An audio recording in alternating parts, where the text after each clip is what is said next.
नमस्कार। मैं हूं आपका दोस्त जैनेंद्र कुमार सिंह। कैसे हैं आप लोग? आशा करता हूं आप सभी अच्छे होंगे।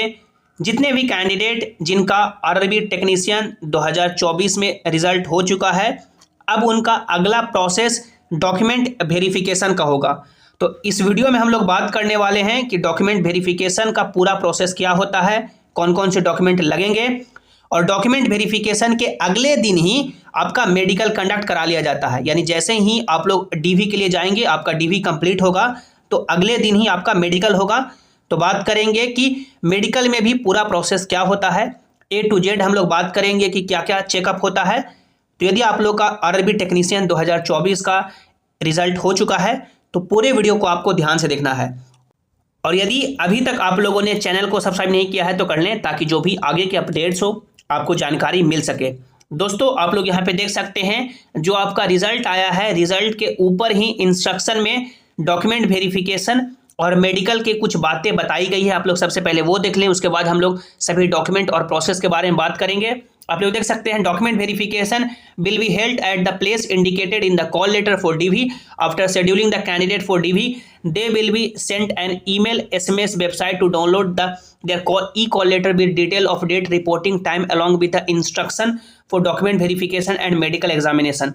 यानी इस पॉइंट पे बताया गया है कि जितने भी कैंडिडेट का रिजल्ट हुआ है उनका डॉक्यूमेंट वेरिफिकेशन होगा, और इसके लिए यानी कि आपका ई कॉल लेटर एडमिट कार्ड आएगा जैसे ही डीवी शेड्यूल होता है उसके बाद। और आप लोग को वो जो एडमिट कार्ड है आपके रजिस्टर्ड ईमेल आईडी पे या एसएमएस के माध्यम से या वेबसाइट से आपको डाउनलोड करना होगा। उसमें सारे इंस्ट्रक्शन दिए हुए रहेंगे डॉक्यूमेंट वेरिफिकेशन का और मेडिकल एग्जामिनेशन का।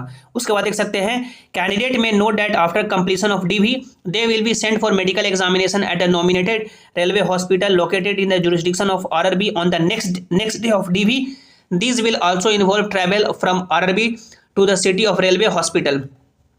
यानी इसमें बताया गया है कि जैसे ही आपका डॉक्यूमेंट वेरिफिकेशन होगा उसके अगले दिन ही आपको मेडिकल एग्जामिनेशन के लिए भेज दिया जाएगा उसके आसपास, यानी कि जहां पे आपका डीवी हुआ है जिस आरआरबी में, उसका जो भी मेडिकल हॉस्पिटल होगा उसमें। उसके बाद देख सकते हैं नीचे regarding medical examination candidate are advised that after completion of DV medical examination will be carried out by railway hospital health unit. Candidate have to pay the prescribed medical fee of 24 rupaya. There are no other charges to be paid to the hospital or health unit for the medical examination. In rare cases where the investigation like CT scan, ultrasound test to rule out refractive eye surgery etc. have to be carried out, for which necessary facility is not available in the railway hospital health or unit. Then for such investigation candidate may have to make the requisite payment to the concerned laboratory or hospital। इस point में बताया गया है कि जैसे ही आपका medical examination यानी कि होगा उसके लिए आपको डॉक्यूमेंट वेरिफिकेशन के दिन ही 24 रुपये का आपको एक मान सकते हैं चालान दे दिया जाता है, या एक मान सकते हैं पर्ची कट जाता है और 24 रुपये आपको देना पड़ता है। इसके अलावा आपको कोई भी मेडिकल के लिए पैसा नहीं दिया जाता है, नहीं देना पड़ता है। और रेयर केस में यदि और कुछ एक्स्ट्रा जांच होता है जैसे CT स्कैन हो गया, अल्ट्रासाउंड हो गया, ये ऐसे तो ये सब जांच नहीं होता, लेकिन ऐसा कोई कैंडिडेट जिसमें यदि डॉक्टर को लगा कि ये एबनॉर्मल है या इसमें और कुछ ज़्यादा दिक्कत है, तो रेयर केस में यदि ये सभी जाँच होते हैं तो फिर इसका आपको अलग से पेमेंट देना पड़ेगा रेयर केस में। ये यानी कि यहाँ पे पैसा ऐसे नहीं लिया जाता है। उसके बाद देखें अगला पॉइंट में the shortlisted candidate for DV should produce original document. यानी कि डॉक्यूमेंट वेरिफिकेशन के समय आपको ओरिजिनल डॉक्यूमेंट दिखाना होगा विथ 2 सेल्फ अटेस्टेड फोटोकॉपी। यानी जो भी डॉक्यूमेंट आप लोग देंगे उसका 2 फोटो कॉपी करके सेल्फ अटेस्ट करेंगे। मान लीजिए क्लास 10 का मार्कशीट है तो उसका 2 फोटो कॉपी करेंगे, और सेल्फ अटेस्ट करने का मतलब हुआ कि जो फोटो कॉपी है वहीं पे कहीं आप लोग अपना साइन करेंगे, उसको सेल्फ अटेस्ट करना होता है। In A4 size detail centralized employment notification and e call letter. Further these candidate should upload the scanned copy in true colour of photo and signature before their DV through the portal. यानी कि और देखिए further these candidate should upload the scanned copy, यानी कि scanned copy in true colour of photo and signature. यानी कि आपको photo और सिग्नेचर फिर से अपलोड करना होगा before their DV during the portal. यानी कि इस पोर्टल पे आपको फिर से अपलोड करना होगा जो भी डॉक्यूमेंट वहां पे अपलोड करने के लिए बोला जाए। उसके बाद देख सकते हैं certificate produce during DV should in prescribed format and either in English or Hindi. Further no additional time will be given to the candidate for not producing their original certificate on the DV, यानी date of DV. यानी कि आपको जो भी certificate produce कर रहे हैं वो ओरिजिनल होना चाहिए, और यदि आप लोग उस डेट को कुछ नहीं दे पाते हैं तो फिर आपको एक्स्ट्रा टाइम नहीं दिया जाएगा। Candidate absent during the DV and medical examination will forfeit their candidature. यदि कि डीवी और मेडिकल में आप लोग नहीं जाते हैं तो फिर आप लोग का कैंडिडेचर रद्द कर दिया जाएगा और दोबारा मौका नहीं दिया जाएगा। आगे देख सकते हैं, candidate of all the shortlisted candidate for document verification is purely provisional, यानी कि आपका डॉक्यूमेंट वेरिफिकेशन होगा जो प्योरली प्रोविजनल होगा। यदि कुछ भी उसमें आगे त्रुटि या कमी पाई जाती है तो फिर वो मान सकते हैं कैंसिल किया जा सकता है। तो ये कुछ बातें बताई गई है कि आपका डॉक्यूमेंट वेरिफिकेशन और मेडिकल के प्रोसेस के रिगार्डिंग। अब आप लोग आगे बढ़ें।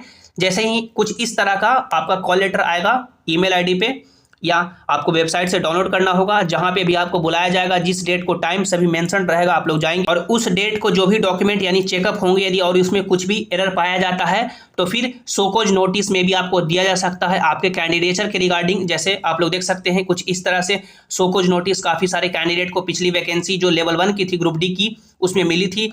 जैसे कोई ओबीसी एनसीएल सर्टिफिकेट अपना कंपेटेंट अथॉरिटी से या वैलिड नहीं सबमिट कर पाया, या ईडब्ल्यूएस या एससी एसटी या स्पेलिंग एरर हो गया कुछ भी कास्ट में, या एजुकेशनल क्वालिफिकेशन के रिगार्डिंग या कुछ भी, और इसका जवाब आपको 10 वर्किंग डे के अंदर देना होता है। उसके बाद जो भी आपको डॉक्यूमेंट लेके जाना है उसके कुछ लिस्ट हैं। जैसे देख सकते हैं सीबीटी का एडमिट कार्ड, यानी जिससे आप लोगों ने एग्जाम दिया है उसका एडमिट कार्ड। उसके बाद क्लास 10th का मार्कशीट और क्लास 10th का पासिंग सर्टिफिकेट, आईटीआई का मार्कशीट और पासिंग सर्टिफिकेट, 12th का मार्कशीट और पासिंग सर्टिफिकेट, ग्रेजुएशन के बेसिस पे जिन्होंने सिलेक्शन लिया है तो ग्रेजुएशन का मार्कशीट और passing certificate, community certificate in prescribed format, ये काफ़ी इंपॉर्टेंट है। जो फॉर्मेट आपको नोटिफिकेशन में दिया गया है उस फॉर्मेट में आपको यानी कि डीवी के दौरान ही बना के ले जाना होता है, जो रेलवे वाला फॉर्मेट है, और आधार कार्ड और आपका फोटो होना चाहिए। अब एक एक करके देखें। जैसे ये क्लास 10 का मार्कशीट हो गया, ये मार्कशीट, ये जो आपका मार्कशीट में जो भी डिटेल है जैसे आपका नाम, father's name, date of birth, और जो आप लोगों ने अपना फॉर्म में भरा है वो बिल्कुल सही होना चाहिए, कुछ भी गलत नहीं होना चाहिए। क्योंकि आपका जो चेक होता है फॉर्म से जो वो मिलाते हैं तो क्लास 10 के मार्कशीट से ही मिलाते हैं। कुछ भी यदि गलत है तो आप लोग एफिडेविट यानी कि बना के ले जाएंगे ताकि वहाँ पे कोई भी दिक्कत ना हो। कुछ भी गलत नहीं होना चाहिए, ऐसे गलत है तो एफिडेविट आप लोग बना के ले जाएंगे। उसके बाद जैसे जिन्होंने आईटीआई के बेसिस पे सिलेक्शन लिया है टेक्नीशियन ग्रेड 3 में, तो आईटीआई का इस तरह से पासिंग सर्टिफिकेट होता है और इस तरह से मार्कशीट होता है, वो आपको लेके जाना है। उसके बाद ये जो फॉर्मेट वाला है ये आपको लेके जाना है। जैसे कि जो SC ST कैंडिडेट है वो एनेक्सर 1 में अपना फॉर्मेट बनाएंगे, जो ईडब्ल्यूएस कैंडिडेट है वो एनेक्सर 3 में बनाएंगे, और जो ओबीसी कैंडिडेट है वो एनेक्सर 2 में बनाएंगे। ये कैसे बनेगा रेलवे वाला फॉर्मेट? जो नोटिफिकेशन में ये फॉर्मेट दिया गया है इसे आप लोग प्रिंट करेंगे, और जो भी यहाँ पे डिटेल भरना है जैसे आपका नाम, फादर्स नेम, आपका डिस्ट्रिक्ट, डिवीजन, गांव, जिला, जो भी भरना है, पिन कोड सभी भरेंगे। और इसके नीचे जिस सर्टिफिकेट के माध्यम से आप लोगों ने फॉर्म भरा था, जैसे ये सर्टिफिकेट के माध्यम से आप लोगों ने फॉर्म भरा होगा, जब फॉर्म भरे होंगे तो उस समय जैसे ओबीसी सर्टिफिकेट नंबर या ईडब्ल्यूएस सर्टिफिकेट नंबर या किससे बना हुआ है वो भरे होंगे, तो जो सर्टिफिकेट उस समय फॉर्म भरते समय होगा उसका एक फोटोकॉपी लगाएंगे और भर के सबमिट करेंगे। तो ब्लॉक वाले इस तरह से आपको वेरीफाई करके देंगे। जैसे मेरा डॉक्यूमेंट वेरिफिकेशन हुआ था तो जैसे मैं ओबीसी से हूँ तो ये मैंने पूरा डिटेल भरा, और इसके पीछे जो भी यानी कि वैलिड सर्टिफिकेट है जिसके माध्यम से आप लोगों ने फॉर्म अप्लाई किया था या अभी जो वैलिड है उसका एक फोटोकॉपी लगाएंगे, और उसको यानी कि आपको ब्लॉक वेरीफाई करके देगा, और ब्लॉक के ऊपर आप लोग SDO तक जरूर करवा लेंगे। ऐसे बहुत सारे कैंडिडेट DM लेवल तक इसको वेरीफाई करवाते हैं, लेकिन SDO तक मिनिमम जरूर करवा लेंगे। तो ये पूरा प्रोसेस है।